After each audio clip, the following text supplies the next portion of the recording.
ಮನೆ ಪ್ರಣತಕ್ಲೇಶನಾಶಾಯ ಗೋವಿಂದಾಯ ನಮೋ ನಮಃ. ಆಪಾದಮೌಲಿಪರ್ಯಂతం ಗುರುಣಾಮಾಕೃತಿಂ ಸ್ಮರೇತ್ ತೇನ ವಿಘ್ನಾಃ ಪ್ರಣಶ್ಯಂತಿ ಸಿದ್ಧ್ಯಂತಿ ಚ ಮನೋರಥಾಃ. ಶ್ರೀಗುರುಭ್ಯೋ ನಮಃ. ಅರ್ಚಿತಃ ಸಂಸ್ಕೃತೋ ಧ್ಯಾತಃ ಕೀರ್ತಿತಃ ಕಥಿತಃ ಶ್ರುತಃ ಯೋ ದಧಾತ್ಯಮೃತತ್ವಂ ಸಮಾಂ ರಕ್ಷತು ಕೇಶವಃ. ಆಚಾರ್ಯರು ಏಕಾದಶಿಯ ಮಹತ್ವವನ್ನು ಈ ಒಂದು ಶ್ಲೋಕಗಳಲ್ಲಿ ಸಂಗ್ರಹ ಮಾಡಿ ಕೊಡ್ತಾ ಇದ್ದಾರೆ. ಅದರಲ್ಲೂ ಕೂಡ ವಿದ್ಯೇಕಾದಶಿ ಅಂತ ದಶಮಿಯ ಸಂಪರ್ಕವುಳ್ಳಂತಹ ಏಕಾದಶಿಯನ್ನು ವಿದ್ಯೇಕಾದಶಿ ಅಂತ ಹೇಳುವಂಥದ್ದು. ಅದು ಕೂಡಿಕೊಂಡಿದೆ ಅಂತ. ಯಾವುದರಿಂದ? ದಶಮಿಯಿಂದ. ಅಂತಹ ಏಕಾದಶಿಯನ್ನು ಆಚರಣೆ ಮಾಡಬಾರದು. ನಮಗೆಲ್ಲ ಈಗ ಬಹಳ ಸುಲಭ, ಪಂಚಾಂಗದಲ್ಲಿ ಅದು ಉಲ್ಲೇಖ ಮಾಡಿರ್ತಾರೆ, ವಿದ್ಯೇಕಾದಶಿ ಏಕಾದಶಿ ಉಪವಾಸ ಇಲ್ಲ ಅಂತ. ಆದರೆ ಮೊದಲೆಲ್ಲ ಹಾಗಿರಲಿಲ್ಲ. ಮೊನ್ನೆ ಹೇಳಿದ್ರಲ್ಲ ಇವರು, ಸತ್ಯನಾರಾಯಣಾಚಾರ್ಯ ಹೇಳಿದರು, ಯಾವುದು ಶ್ರಾದ್ದದ ತಿಥಿಯನ್ನು ಯಾವುದು ಅನ್ನೋದಕ್ಕೆ ಘಟ್ಟದ ಮೇಲಿನ ಪಂಚಾಂಗಗಳಲ್ಲಿ ಉಲ್ಲೇಖ ಮಾಡ್ತಾರೆ. ಇವತ್ತು ಶ್ರಾದ್ದದ ತಿಥಿ ಇದೆ, ಇವತ್ತು ಶ್ರಾದ್ದ ತಿಥಿ ಇದೆ, ಇವತ್ತು ಶ್ರಾದ್ದ ತಿಥಿ ಅಭಾವ ಇದೆ, ಅವ ಶ್ರಾದ್ದ ಮಾಡಲಿಕ್ಕಿಲ್ಲ. ಹಾಗೆ ಏಕಾದಶಿಯನ್ನು ಕೂಡ ಆಚಾರ್ಯ ಹೇಳ್ತಾ ಇದ್ದಾರೆ, ಜ್ಞಾತ್ವಾ ವಿಪ್ರಾ ಸ್ಥಿತಿಂ ಸಮ್ಯಕ್ ದೈವಜ್ಞೈ ಸಮುದೀರಿತಾಂ ಕರ್ತವ್ಯ ಉಪವಾಸಶ್ಚ ಅನ್ಯಥಾ ನರಕಂ ವ್ರಜೇತ್. ಏಕಾದಶಿ ಉಪವಾಸ ಮಾಡುವಾಗ ಯಾವ ತಿಥಿಯಲ್ಲಿ ಉಪವಾಸ ಮಾಡಬೇಕು ಅದೇ ತಿಥಿಯಲ್ಲಿ ಉಪವಾಸ ಮಾಡಬೇಕು. ಅದು ಬಿಟ್ಟು ಬೇರೆ ತಿಥಿಯಲ್ಲಿ ಉಪವಾಸ ಮಾಡಿದರೆ ಅದು ನರಕದ ಅನರ್ಥವನ್ನು ಹೊಂದಬೇಕಾಗ್ತದೆ ಅಂತ ಹೇಳುವಂಥ ಮಾತಿದು. ಸೂತ ಪುರಾಣಿಕರು ಹೇಳ್ತಾ ಇದ್ದಾರೆ. ಯಾವುದು ಅಂತ ವಿಚಾರ ಬಂದರೆ ಅದರ ವಿಚಾರವೇ ಈ ಒಂದು ದಿನ ಬಹುಶಃ ಪೂರ್ತಿ ಈ ಏಕಾದಶಿಯ ತಿಥಿ ವಿಚಾರದಲ್ಲಿಯೇ ವಿಚಾರಗಳಿರುವಂಥದ್ದು.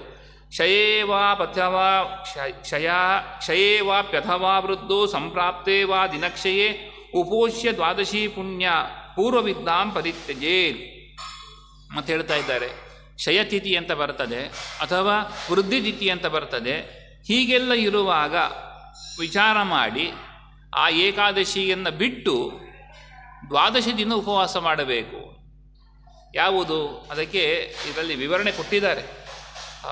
ಒಂದು ತಿಥಿಕ್ಷಯ ಅಂದರೆ ನವಮಿ ತಿಥಿ 58 ಗಳಿಗೆ ಇದೆ, ದಶಮಿ ತಿಥಿ 56 ಗಳಿಗೆ ಇದೆ, ಏಕಾದಶಿ ತಿಥಿ 50 ಗಳಿಗೆ ಇದ್ದಾಗ ಈ ರೀತಿಯಾಗಿದೆ ತಿಥಿಕ್ಷಯ ಆಗ್ತಾ ಕಡಿಮೆ ಆಗ್ತಾ ಬಂತು ಅಂತ.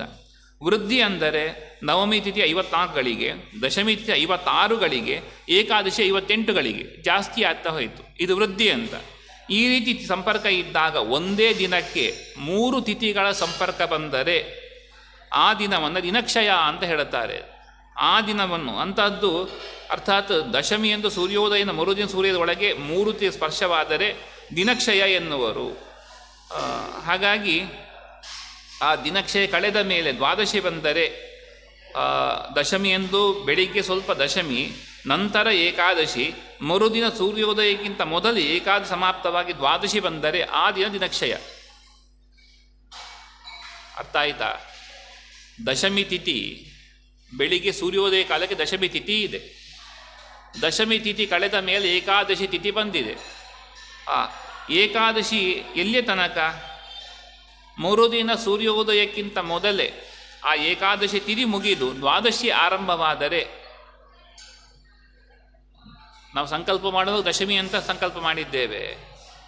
ಮರುದಿನ ಬೆಳಿಗ್ಗೆ ಸೂರ್ಯೋದಯ ಪೂರ್ವದಲ್ಲಿಯೇ ಏಕಾದಶಿ ತಿಥಿ ಮುಗ್ದು ಹೋಗಿದೆ, ದ್ವಾದಶಿ ತಿಥಿ ಆರಂಭ ಆಯಿತು. ಆವಾಗ ಏಕಾದಶಿ ಸಿಗಲಿಲ್ಲ, ಸೂರ್ಯೋದಯಕ್ಕೆ ಏಕಾದಶಿ ಸಿಗಲಿಲ್ಲ. ಹಾಗಾಗಿ ದಿನಕ್ಷಯ ಅಂತ ಆಯಿತು ಇಲ್ಲಿ ಎಂಬುದನ್ನು ತಿಳಿಸಿಕೊಡ್ತಾ ಇದ್ದಾರೆ.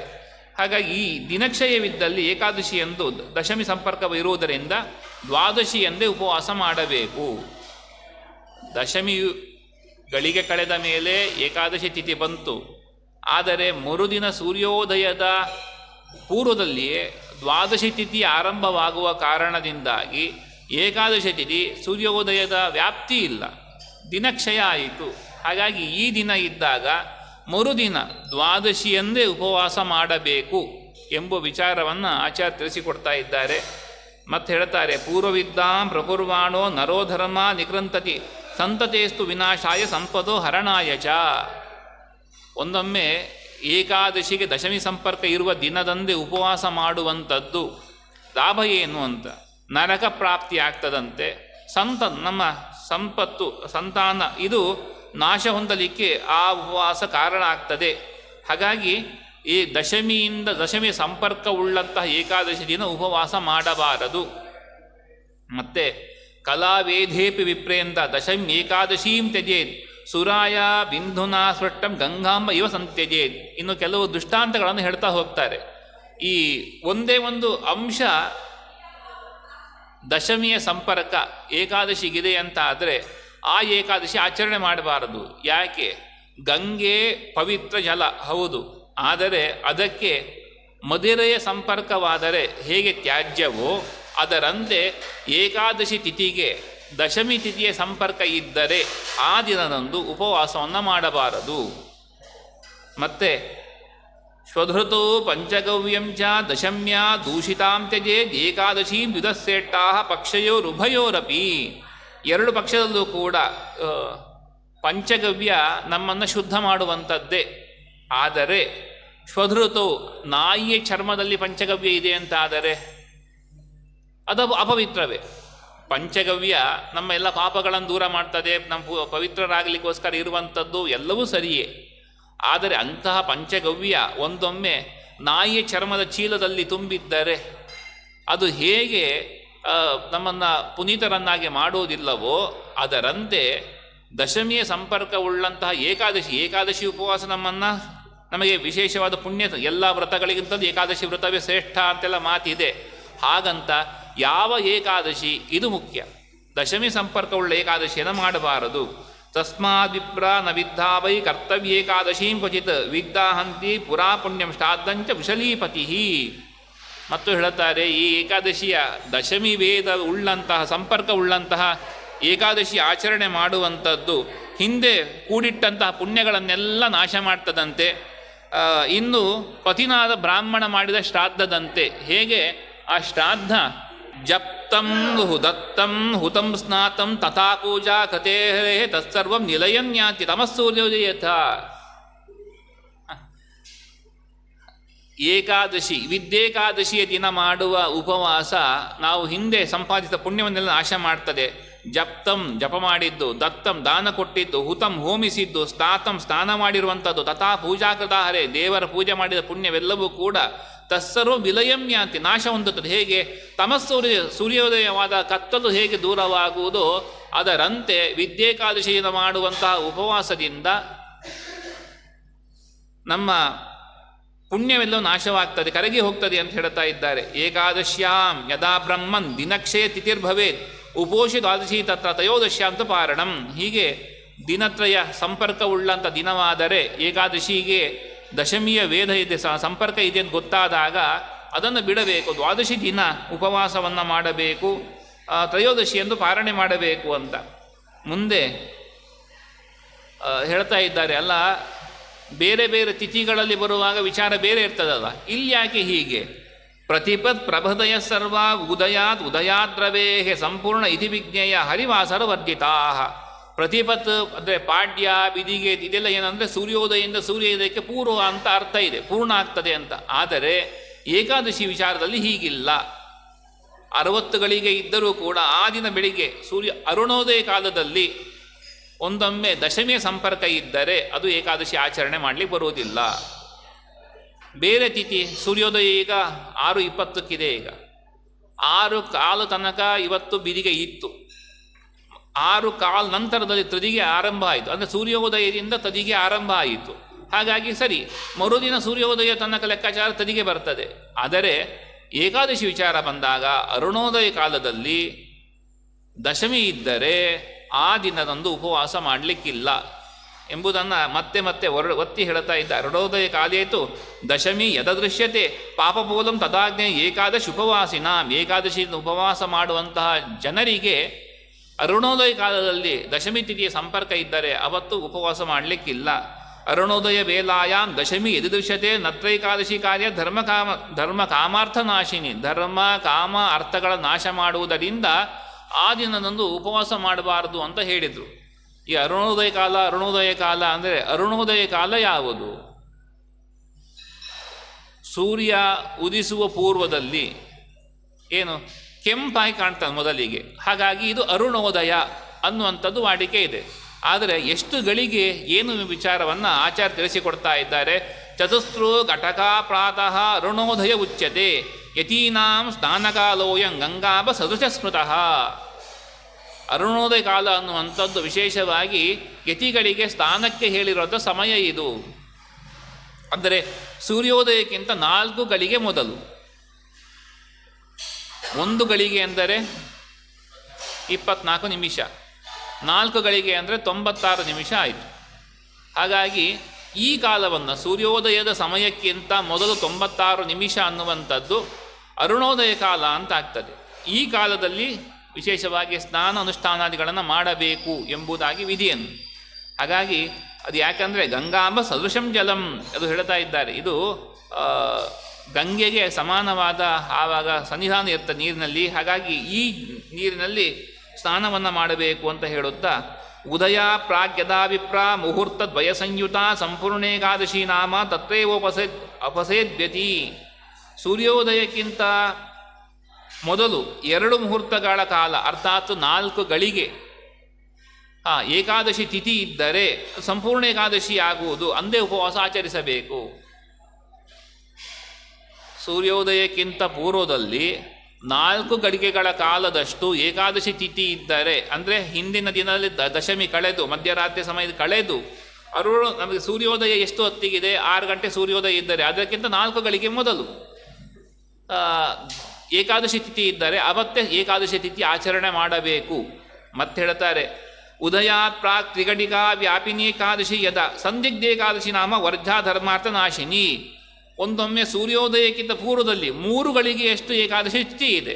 ಆವಾಗ ಏನು ಅದು ಸಂದಿಗ್ಧ ಅಂತ, ಹೌದೋ ಅಲ್ವೋ ಅನ್ನುವಂಥ ಗೊಂದಲ ಇರ್ತದೆ. ಹಾಗಾಗಿ ಅವತ್ತು ಉಪವಾಸ ಮಾಡಬಾರದು ಅಂದು. ಪುತ್ರ ಪೌತ್ರೋ ವಿವಿಧ್ಯರ್ಥನ್ ದ್ವಾದಶ್ಯಾಂ ಉಪವಾಸಯೇ ತತ್ತ ಕೃತ ಶತಂ ಪುಣ್ಯಂ ತ್ರಯೋದಶ್ಯಾಂತ ಪಾರಣಂ. ಹೀಗಿರುವಾಗ ವಿದ್ಯೇಕಾದಶಿ ಇರುವಾಗ ದ್ವಾದಶಿಯ ದಿನ ಉಪವಾಸವನ್ನು ಮಾಡಿ ತ್ರಯೋದಶಿಯ ದಿನ ಪಾರಣೆ ಮಾಡುವಂಥದ್ದು ವಿಶೇಷವಾಗಿ ನಮ್ಮ ಸಂತಾನ ಪ್ರವೃತ್ತಿ ಮುಂದುವರಿಲಿಕ್ಕೆ ಬಹಳ ವಿಶೇಷವಾದ ಕಾರಣ ಆಗ್ತದೆ. ಕೃತಶತಂ ಪುಣ್ಯಂ 100 ಯಾಗ ಮಾಡಿದ ಪುಣ್ಯ ವಿಶೇಷವಾದಗೆ ಬರ್ತದೆ ಅಂತ ಹೇಳುತ್ತಾ ಉದಯ ಪ್ರಾಗ್ ವಿಘಟಿಕಾ ವ್ಯಾಪಿನ್ಯೇಕಾದಶಿ ಯದ ಸಂಕೀರ್ಣೇಕಾದಶಿ ನಾಮ ವರ್ಜಾ ಧರ್ಮಾರ್ಥ ಕಾಂಕ್ಷಿಭಿಹಿ.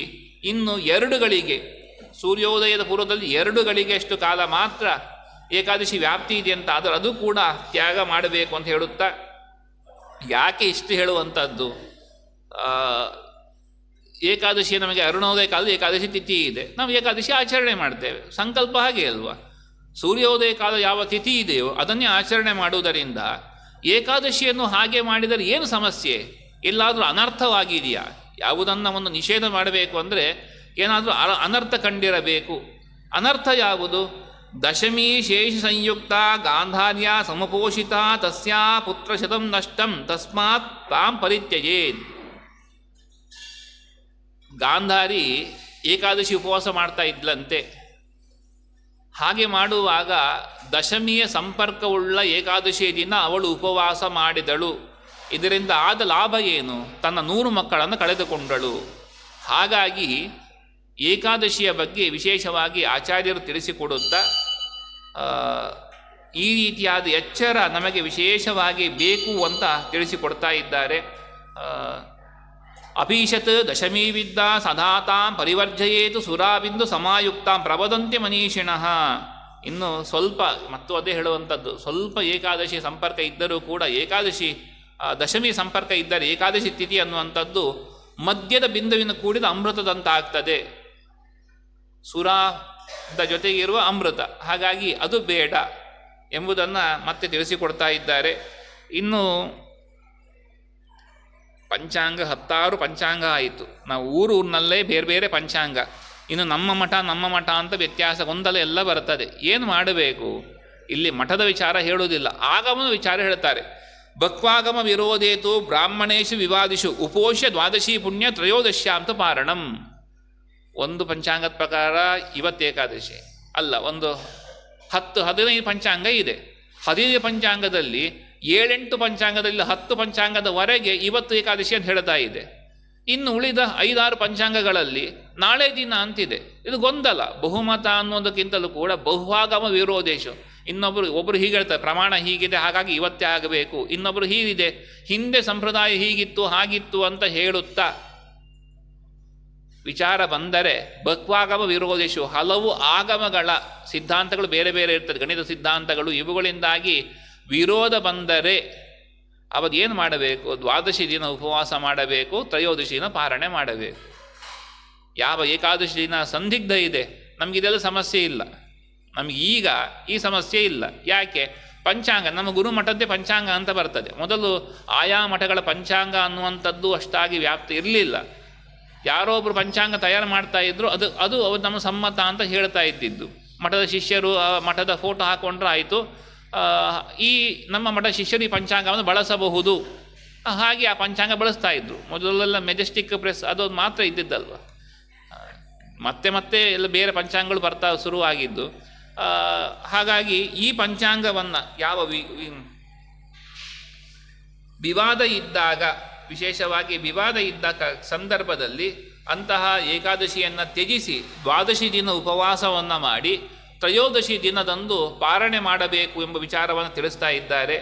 ಮತ್ತು ಏಕಾದಶ್ಯಾಂತು ವಿದ್ಯಾಯಾಂ ಸಂಪ್ರಾಪ್ತೆ ಶ್ರಾವಣೇ ತಥಾ ಉಪೋಷ ದ್ವಾದಶಿ ಪುಣ್ಯ ಪುಕ್ಷಯೋರ ಉಭಯೋರಪಿ. ಇನ್ನು ದ್ವಾದಶಿಯ ದಿನ ಶ್ರವಣ ನಕ್ಷತ್ರ ಬಂತು, ಅದು ಉಪವಾಸ ಮಾಡಬೇಕು ಅಂತಲೇ ಇರುವಂಥದ್ದು. ದ್ವಾದಶಿಯ ದಿನ ಈ ಶ್ರವಣ ನಕ್ಷತ್ರ ಬಂದರೆ ಅವತ್ತು ಉಪವಾಸನ ಮಾಡಬೇಕು. ಹಾಗಾಗಿ ಇದು ಬಿಟ್ಟು ಇನ್ನು ಬೇರೆ ದ್ವಾದಶಿ ದಿನ ಉಪವಾಸ ಮಾಡುವುದು ಕೂಡ ನಿಷಿದ್ಧ. ನಮಗೆ ಏಕಾದಶಿ ಉಪವಾಸ ಮಾಡಲಿಕ್ಕಾಗಲಿಲ್ಲ, ಹಾಗಾಗಿ ದ್ವಾದಶಿ ಉಪವಾಸ ಮಾಡ್ತೇವೆ, ಹೀಗಿಲ್ಲ. ಏಕಾದಶಿ ಉಪವಾಸ ಏಕಾದಶಿ ದಿನವೇ ಮಾಡಬೇಕು, ಆದರೆ ಆ ತಿಥಿಗೆ ದಶಮಿಯ ಸಂಪರ್ಕ ಇರಬಾರದು ಎಂಬುದು ಪ್ರಧಾನ. ಇನ್ನು ದ್ವಾದಶಿ ದಿನ ಶ್ರವಣ ನಕ್ಷತ್ರ ಬಂದರೆ ಅವತ್ತು ಉಪವಾಸ ಮಾಡಬೇಕು ಅಂತ ವಿಧಿ ಇದೆ. ಮತ್ತು ಉಪರಾಗ ಸಹಸ್ರಾಣಿ ವ್ಯತಿಪಾತಾಯುತಾನಿ ಚ ಅಮಾಲಕ್ಷ್ಯಂತು ದ್ವಾದಶ್ಯಾಹ ಕಲಾಂ ನಾರ್ಹಂತಿ ಷೋಡಶೀಂ. ಒಂದು ದ್ವಾದಶಿಗೆ ಸಾವಿರಾರು ಗ್ರಹಣಗಳಿರಬಹುದು ಅಥವಾ 10,000 ವ್ಯತಿಪಾತಗಳಿರಬಹುದು.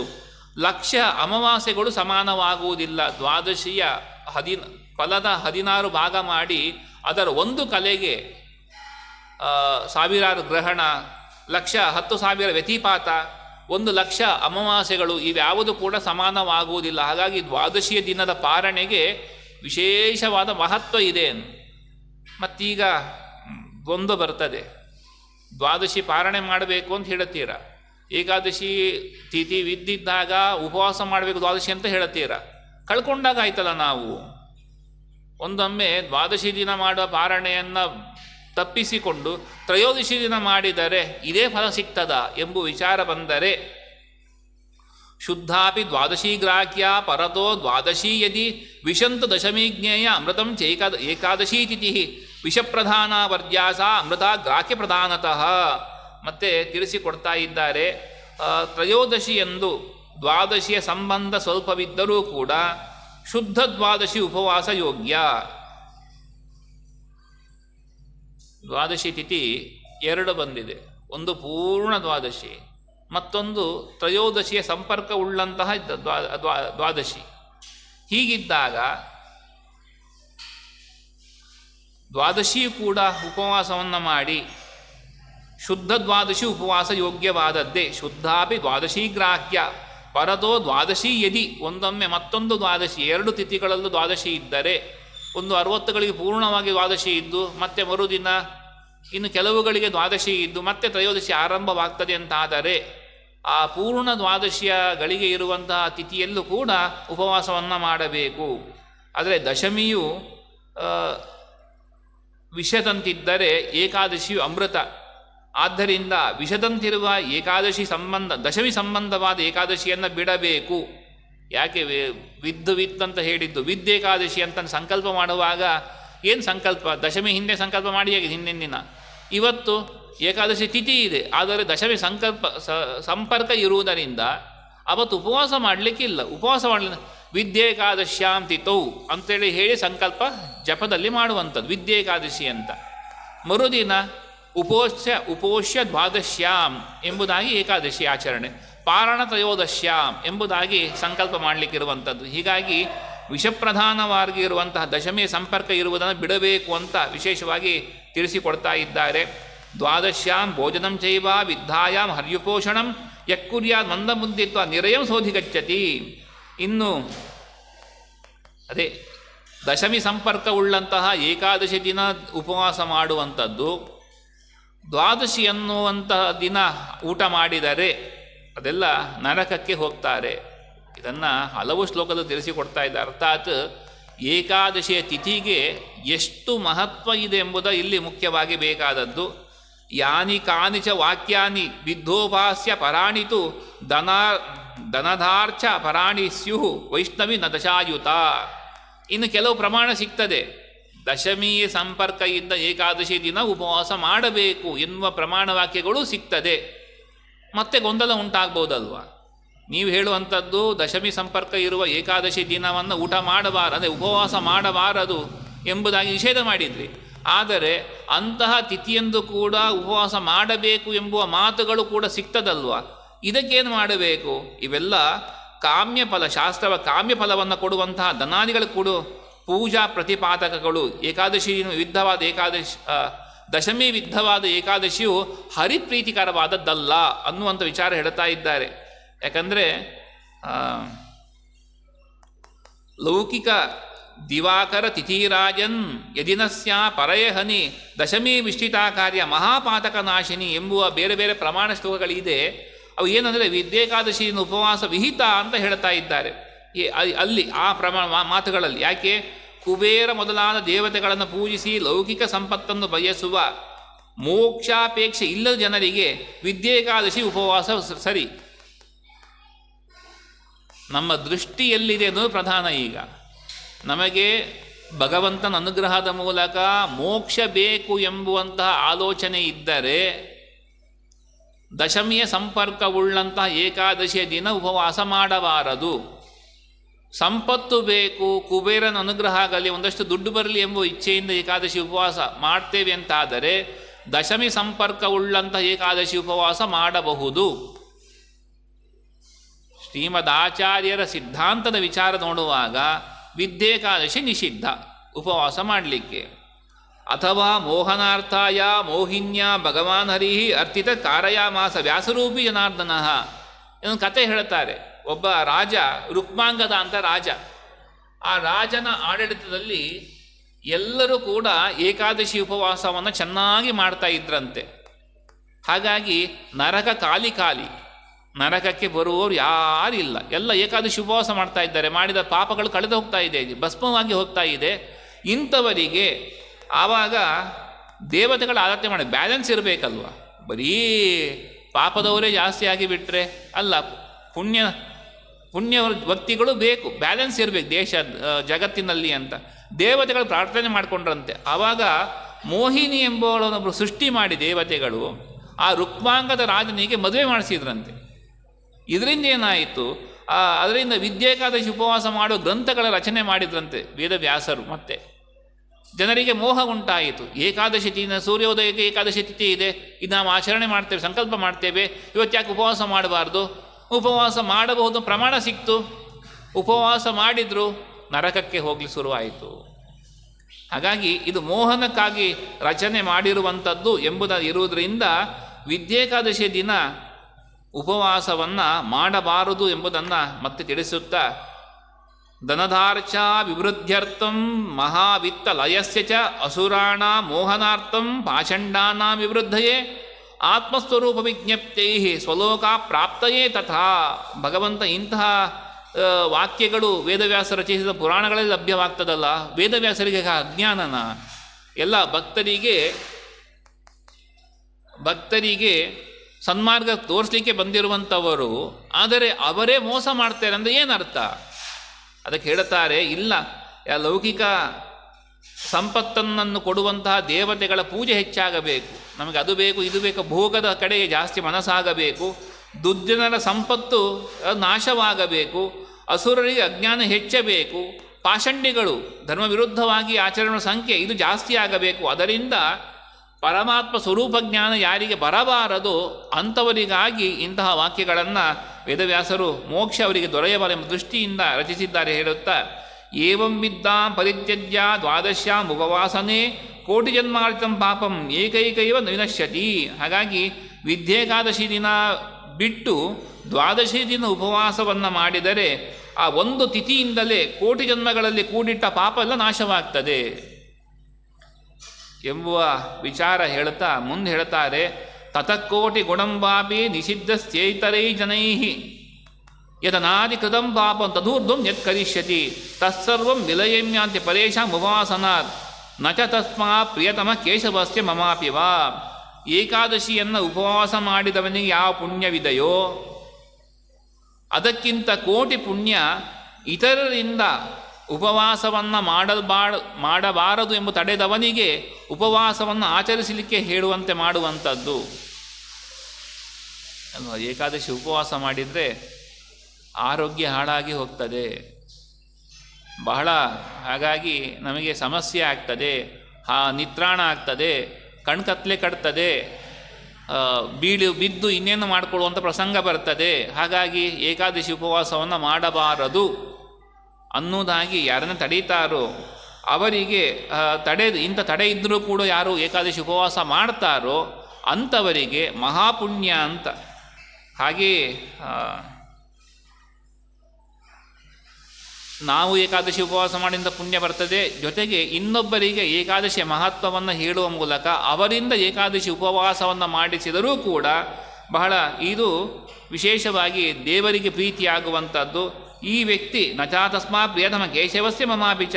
ಇಂತಹ ವ್ಯಕ್ತಿ ಯಾರು ತಾವು ಏಕಾದಶಿ ಉಪವಾಸ ಮಾಡುವುದರ ಜೊತೆಗೆ ಇನ್ನೊಬ್ಬರಿಗೆ ಉಪದೇಶವನ್ನು ಕೊಟ್ಟು ಅವರೂ ಕೂಡ ಏಕಾದಶಿ ಉಪವಾಸ ಮಾಡುವಂತೆ ಮಾಡ್ತಾರೋ ಆ ವ್ಯಕ್ತಿಗೆ ಭಗವಂತನ ಬಹಳ ಪ್ರೀತಿ. ನನ್ನ ದಿನವನ್ನು ಆಚರಿಸುವಲ್ಲಿ ವಿಶೇಷವಾದಂಥ ಕಾರ್ಯ ಇವರು ಮಾಡಿದ್ದಾರೆ ಎಂಬ ದೃಷ್ಟಿಯಿಂದ ಭಾಳ ಸಂತೋಷ ಆಗ್ತದೆ ಎಂಬುದನ್ನು ಹೇಳುತ್ತಾ, ಏಕಾದಶ್ಯಾಂ ಹವೇದೇತು ದ್ವಾದಶ್ಯಾಂ ನತ್ವರಿತ್ಯಜೇತ್ ಪಾರಣೇ ಮರಣೇ ಚೈವ ತಿಥಿ ತಾತ್ಕಾಲಿಕೀ ಸ್ಮೃತ.